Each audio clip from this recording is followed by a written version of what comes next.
বন্ধুরা দেখো, good morning সবাইকে। দেখো সকাল থেকে কত বৃষ্টি পড়ছে, দেখো গাইস।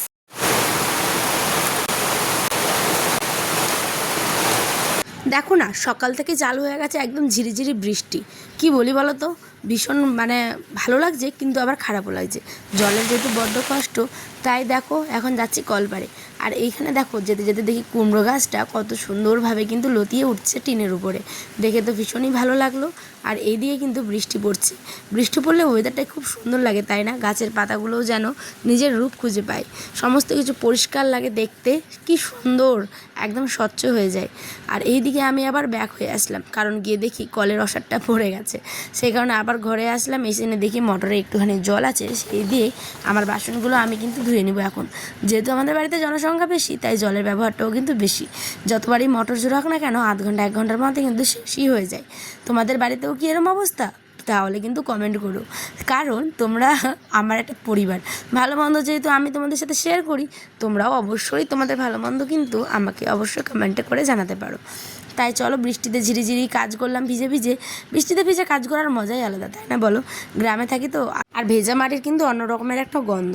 তো বৃষ্টিতে ভিজে ভিজে কাজগুলো করতে হচ্ছে, নাহলে মোটরের জলটুকু আমি কিন্তু পাবো না। এরপর একদম সবাই মিলে শেষ করে দিবে। তারপরে 2টো ওড়না ছিল, ওগুলোকেও ভালো করে ধুয়ে টুয়ে পরিষ্কার করে একদম স্নানও কিন্তু আমি এর মধ্যে সেরে নিয়েছি মোটরের জল দিয়ে। দেখো স্নান টান সেরে চলে গেলাম কাপড়গুলো মেলতে, কারণ দেখো রোদ উঠেনি, তারপরেও কিন্তু বাতাস হচ্ছে, দেখতে পাচ্ছ আশেপাশে গাছগুলো হিলছে, বাতাস হচ্ছে। তাই ভাবলাম চলো বাতাসের মধ্যে ওড়না টোড়নাগুলো শুকিয়ে যাবে, আর রোদ উঠলে রাখবো না, বৃষ্টি আসলে আবার তুলে নেব। তারপরে দেখি আমার ছোট্ট আয়ন বাবা উঠে গেছে। ঘুম থেকে উঠেই ছেলেকে দিয়ে দিলাম। উঠেছে দেখো বন্ধুরা, এখন ওকে ব্রাশ করাবো আয়নকে। তো ছেলে যে ব্রাশ করছে এখন, ঘুম থেকে এইমাত্র উঠলো। চলো, আয়ন এখন ব্রাশ করছে। ছেলে আমার ঘুম থেকে উঠে কিন্তু ব্রাশ করতে চায়, তাই দেখো ওকে ব্রাশ করিয়ে দিলাম। ভালো করে মুখটাকেও ধুয়ে দিচ্ছি। চোখগুলো দেখেছো একদম নোংরায় ভরে গেছে, তাই ভালো করে মুখ ধুয়ে নিচ্ছি। বাইরে আর নিয়ে গেলাম না, কারণ বাইরে তো বৃষ্টি। এখন সে খাবে ছাতু। কি মা? ছাতু?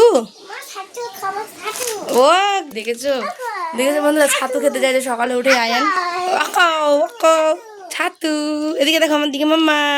ইয়ে, এই যে ছাতু নিয়েছি, পুষ্টি। ছাতুর নাম হচ্ছে পুষ্টি। তো 1 প্যাকেট ও নানু ভাই দিয়েছিল। তো চলো, এটা খাওয়ালাম। মা দিয়েছিল মায়ের সেন্টার থেকে, যে ছাতুগুলো পাওয়া যায় পুষ্টি, সেগুলোই। তো পুষ্টি ছাতু তোমরা কে কে খাওয়াও তোমাদের বেবিদেরকে? আমি তো প্রথমবার খাওয়ালাম আয়নকে। আয়ন কিন্তু খেয়ে খুবই ভালো লেগেছে ওর। অনেক রকমের অনেক ভিটামিন, অনেক মিনারেলস এগুলো কিন্তু অ্যাড করা আছে, প্লাস সুগারটাও কিন্তু দেওয়া আছে। 1 বালতি জল তুলে রাখলাম, একটুখানি রান্না বসাবো সেই জন্য। কিন্তু রান্না আর কই, দেখো রান্না করতে করতে কতটাই না দেরি হয়। তার আগে তোমার দাদাভাইকে দিলাম একটুখানি মুড়ি, তেল, পেঁয়াজ, কাঁচা লঙ্কা, আদা, রসুন, তারপরে শসা, এগুলো দিয়ে। এখন বাজে 8:30। তোমার দাদাভাইকে দিলাম মুড়ি, আর আমিও কিন্তু খাবো এখন হচ্ছে মুড়ি। সকালবেলা আমরা মুড়ি আর চাটা খেয়ে নিব, তারপরে কিন্তু দেখতেই পাবে ঘরের ফসলগুলো কিভাবে নিয়ে যায় লোকে। সত্যি কত কষ্ট করা একটা কৃষকের ফসল, তাই না বলো? তো ওটা ডিটেলস আমি একটু পরে বলছি। তার আগে দেখো এই যে চাটাও কিন্তু হয়ে গেল। ঠান্ডা ঠান্ডা ওয়েদার আর গরম গরম চা খেতে কার না ভালো লাগে বলো?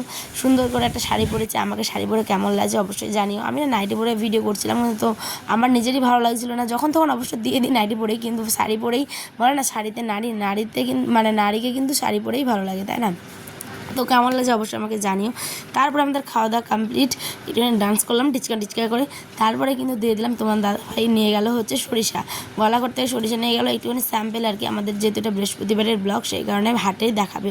যেহেতু সরিষাগুলো আমাদের অনেক দিন ধরে মারা হয়েছে, কিন্তু বিক্রি আর করা হয়নি, দাম বাড়ার অপেক্ষায় ছিলাম। তো দামটা নাকি শুনছি এখন বাড়েছে, সেই কারণে কিন্তু আমরা এখন দিয়ে দিলাম হচ্ছে সরিষাগুলো। একটু পরে এসে টোটো নিয়ে যাবে। এখানে বসেছি ভাত আর মুসুর ডাল আর বেগুন আলুর ভাজা করবো আজকে দুপুরের এই খাবার। ওই যে সকালে দেখলে মুড়ি খেয়েছি, এখন কিন্তু বেলার বাজে 11টা না 12টা এরকম। আয়ান সোনা তারা অপেক্ষা করছে। দেখো ওর বাবা কিন্তু স্যাম্পেল নিয়ে চলে আসলো। আমি এদিকে বেগুনটা কাটতে যাচ্ছিলাম, ওর বাবা বলছে এখনই টোটো আসবে, চলো ওখানে একটু যাই। হিসাব করতে হবে যেহেতু কয় কুইন্টাল হলো, ঠিক আছে?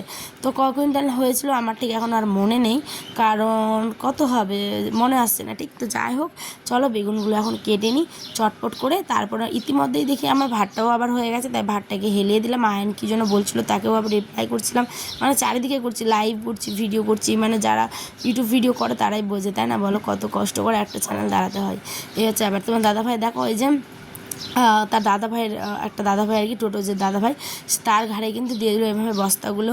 মানে কষ্টের ফসলগুলো এইভাবে নিয়ে চলে গেলো, আমরা কিচ্ছু করতে পারলাম না। কারণ কি করবে বলো, দিতে তো হবেই, কারণ টাকাটারও তো দরকার, আমরা তো টাকার জন্যই লাগাই ফসল।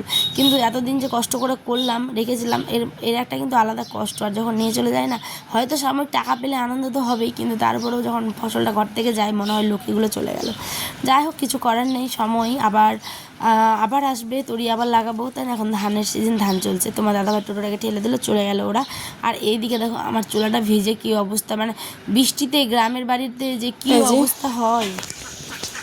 ডিম পেয়ে গেছি, তো চলো এবার বাড়ি গিয়ে দেখা হচ্ছে। ও সেন্টার থেকে ডিম নিয়ে যাওয়ার পথে দেখি, দেখো ছোট্ট বউ, ছোট খেলনা, বাটিতে কত খাবার দাবার সাজিয়েছে দেখো। আর এটা কি, এটা কি হাট বসা? ও এখানে হাট বসেছে, দেখো কত কিছু। খিচুড়িটাই না তারা এই করে, খিচুড়ি কাপের মধ্যে কত কিছু, দেখো দেখো বন্ধুরা দেখো।